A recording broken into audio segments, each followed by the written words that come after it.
अस्सलाम वालेकुम दोस्तों, अॼु जी नई अपडेट में तव्हां सभिनी पहिरीं प्यारनि खे दिलि वारनि खे सिंधी प्यारनि खे ख़ुशि आमदेद। अॼु रिव्यू कंदासीं मेगा सोप सीरियल पंहिंजा वेरी, जंहिं छा अचण वारा एपिसोड धमाकेदार ज़बरदस्त सनसनी खेज़ थियण वारा आहिनि। छो दोस्तों, ड्रामो हिकु ज़बरदस्त सनसनी खेज़ मोड़ ते पहुतो आहे।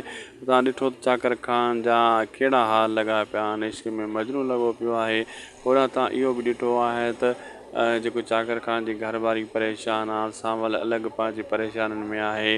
उन्हनि खे सम्झ में नथो अचे त ॻोठ खे संभालियां कीअं। ॻोठ जो चङो मुड़ुसु थियो आहियां, हाणे कंध में ॻाल्हि पइजी वई आहे, छो त गद्दार बि जाम आहिनि न हिते। हाणे वरी अॻे रुंडो शैतान हुयो त हाणे वरी तव्हां ॾिठो त मुराद शैतान थियो आहे। हिकु न ॿियो शैतान थी थो वञे अचानक। दोस्तों, इहो सीन मूंखे सम्झ में न आयो। मुराद जहिड़ो सिधो साधो माण्हू वरी यकदमि शैतानगिरी वारो सीन कीअं कई यार। अजीब ड्रामे जी कहाणी आहे ड्रामे जी। अलाह काथे काथे सम्झ में ईअं अचे थो त असांखे दफ़ा अंधो बेवकूफ़ सम्झनि था, अहिड़ी कहाणी ठाहिनि था। जीअं सनी देओल हिकु लथणंदो त रेल उॾड़ी वेंदी, उहो कमु आहे बि। दोस्तों, वीडियो पोइ पंहिंजी पुॼाणी त अगरि भेट सुठी लॻे त महिरबानी करे असांजे यूट्यूब चैनल खे उदासी टीवी खे ज़रूरु सब्सक्राइब लाइक शेयर कंदा। अलाह हाफ़िज़।